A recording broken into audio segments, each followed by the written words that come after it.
Hello watch fans, Berthier Watches here, and this time for you we have a 1951 Trebex men's vintage gold watch. Now this is 9 carat gold.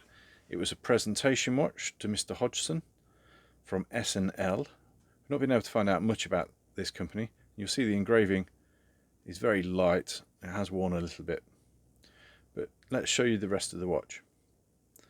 The bezel is more of a rose gold and the case yellow gold. Now you can see it more on the sides, but when it's on the wrist and face to face, it's a very subtle detail that you don't really notice. We've seen other watches of this period with the same bimetal finish, and it is rather attractive. The other thing to note about this is the size. For a 1951 watch, it's very large. It's nearly 35mm without the crown. Now that's small by modern standards, but by the standards of the 50s, when men were wearing watches in the 20mm ranges, certainly 25 to 29, 25 or even 23 with a square case, it's unusually large. That perception is helped because this is a 16mm strap, which makes the case look bigger on the wrist.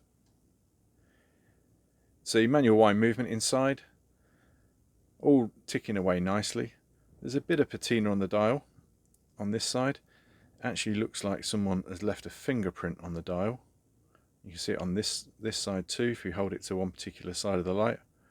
This is why you'll see watchmakers very carefully handling dials, because that would have looked fine when they serviced the watch, and then a couple of years later the oils from the fingers pick up any slight little bit of dust and leave that mark. But again, at most distances it really isn't an issue.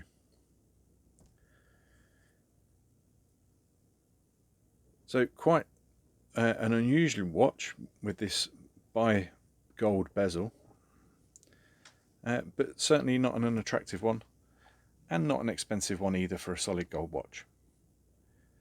You can see the price by clicking the link in the comments below, and where you'll also get things like the wrist shot and the movement photos, and learn a little bit more about it. The price disappears once it's sold to protect the privacy of our customers. Thanks for watching. Please consider subscribing to see more.